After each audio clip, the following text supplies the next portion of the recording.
Mais de uma centena de países alinhados para negociar com os Estados Unidos após o tal Dia da Libertação em 2 de abril, quando o presidente americano Donald Trump anunciava tarifas recíprocas, nas palavras dele, sobre o mundo todo. Agora, uma corte nos Estados Unidos barra a medida. Cabe recurso, mas o fato é que isso se soma à lista de batalhas judiciais do governo Trump e sim, uma corte barra então o chamado tarifaço do presidente dos Estados Unidos. A gente vai se aprofundar sobre o caso.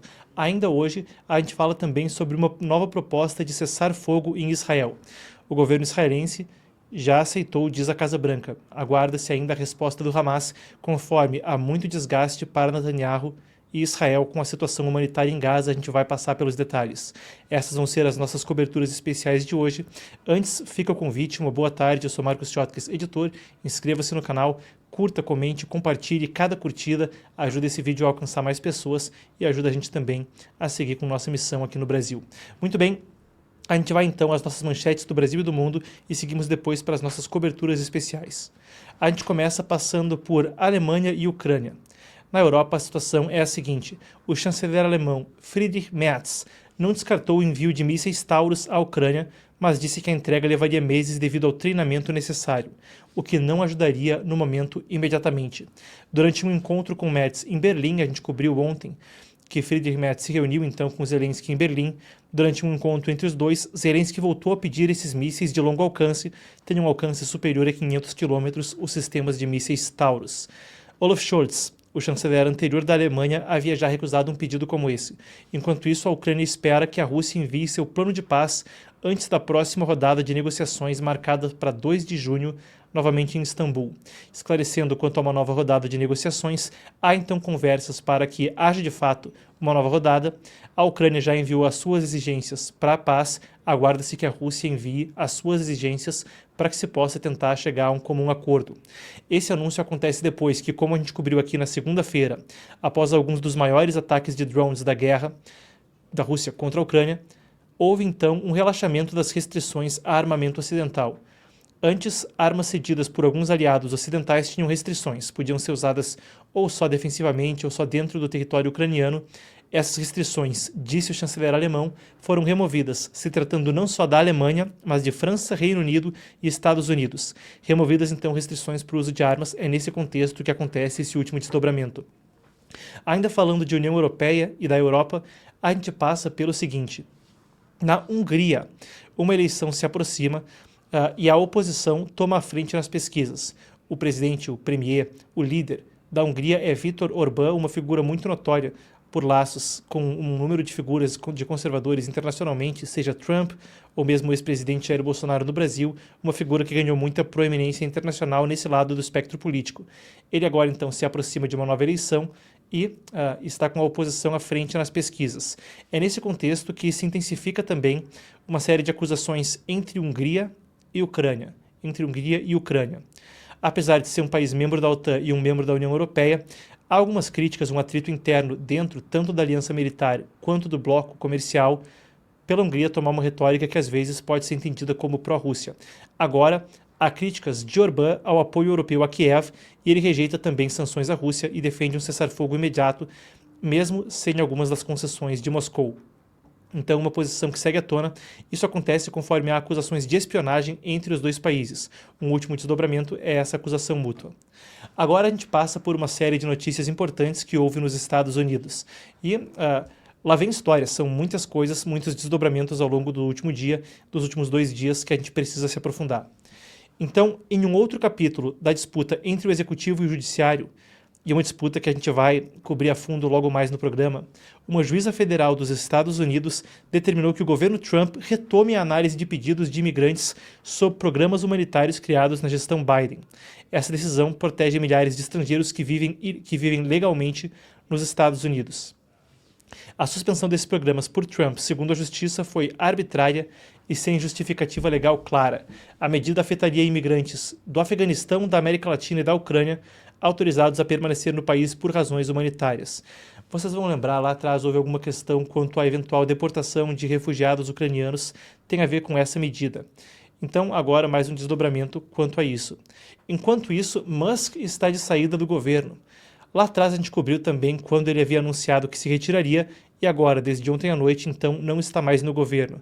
Ele, que era um funcionário que trabalhava sob um regime especial, não foi criado um ministério, ele não foi sabatinado pelo Senado, não cumpria alguns dos requisitos para estar lá permanentemente, então depois permitiu que o período no qual ele podia ficar lá legalmente corresse e disse que se dedicaria à Tesla e às outras empresas que ele administra. A informação que a gente tem é a seguinte: ele, que claro, trabalhava no Departamento de Eficiência Governamental, anunciou a saída. Ele recebeu um mandato do presidente dos Estados Unidos por 130 dias, que acabaram então, ou melhor, acabam no dia 30 de maio. Ele disse que a missão do departamento se fortalecerá com o tempo. A missão do departamento era cortar gastos, buscar ineficiência, abuso e fraude nos sistemas dos Estados Unidos. Ele disse que isso se fortalecerá com o tempo. Ele buscou reduzir dramaticamente gastos governamentais.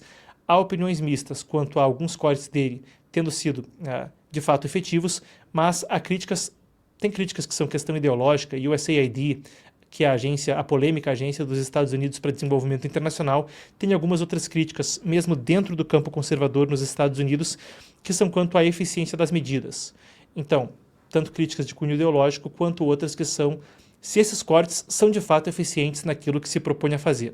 Então, para dar um exemplo, houve uma série de cortes na Receita Federal, o órgão equivalente lá, que é o Internal Revenue Service, a IRS. Há algumas pessoas que argumentam que, ao tentar fazer cortes de pessoal nesse departamento, o que pode ter acontecido é que, removendo alguns dos coletores de impostos mais experientes que faziam o pente fino, isso acabe fazendo com que o governo perca receita. Então é um debate amplo, mas seja como for, essa mentalidade também transcendeu o Departamento de Eficiência Governamental e foi solicitado que cada ministro, na sua respectiva pasta, desse atenção a isso, que é um esforço que segue de forma mais ampla. Muito bem, ele disse que agora vai se afastar da política e focar nas empresas. São 5 as principais, entre elas Tesla, SpaceX e a rede social X. A administração Trump também cancelou mais de 760 milhões destinados à Moderna, ou Moderna, como se diz na pronúncia em inglês, para desenvolver vacinas com tecnologia mRNA contra gripes. Esse investimento de 760 milhões, então, para o desenvolvimento de vacinas mRNA pela Moderna foi cancelado pelo governo Trump. O governo alega preocupações científicas e éticas sobre a segurança da tecnologia. A Moderna agora busca alternativas para seguir com o projeto. Isso faz parte também de uma mudança mais ampla nas políticas vacinais do governo Trump. Eles impuseram exigências em busca de maior segurança para aprovação, reduziram a recomendação também do medicamento, reduziram a recomendação de vacinas para determinados grupos. Vale a pena a gente trazer ainda o seguinte, falando no Departamento de Saúde dos Estados Unidos. Veio uma carta pedindo que médicos e conselhos médicos estaduais revisem com urgência os protocolos de tratamento para menores com disforia de gênero. Segundo o documento, um relatório publicado em maio aponta que o uso de bloqueadores de puberdade, hormônios cruzados e cirurgias tem evidências frágeis de benefício e que isso envolve riscos sérios, como infertilidade na idade adulta. O secretário, o Robert F. Kennedy Jr., claro, também uma figura importante durante a campanha do presidente americano, afirma que práticas baseadas em ideologia devem ser abandonadas e que a prioridade deve ser proteger as crianças de intervenções potencialmente prejudiciais. Claro, ele considera que intervenções quanto a gênero e menores de idade são ideológicas, é o parecer compartilhado pelo governo, pela avaliação do governo de Donald Trump. E finalizando hoje, a gente vem para o Brasil. O governo brasileiro declarou apoio ao direito do Irã de enriquecer urânio e usar energia nuclear para fins pacíficos. A posição foi expressa por Celso Amorim, que é assessor especial para assuntos internacionais da Presidência da República, durante uma reunião em Moscou com autoridades iranianas. Isso vem no momento onde os Estados Unidos e o Irã tentam retomar um acordo nuclear. Lá atrás, em 2018, Trump saiu do acordo que Obama havia feito e a preocupação é que esse regime, um que chama Israel de o pequeno demônio e os Estados Unidos de o grande demônio, após em 1979 ter sofrido uma revolução islâmica, possa chegar a uma bomba atômica. Agora, a Agência Internacional de Energia Atômica diz que o Irã está enriquecendo urânio para mais de 60%. 20% seria suficiente para fins civis. A inferência do governo americano e de outros observadores internacionais é que, ora, para que isso se destina? Pode ser para fins internacionais. Uma ditadura islâmica que chama Israel de pequeno demônio e os Estados Unidos de grande demônio são, claro, uma preocupação quando a gente fala em termos de ter poderio atômico, ter a capacidade de desenvolver uma arma nuclear.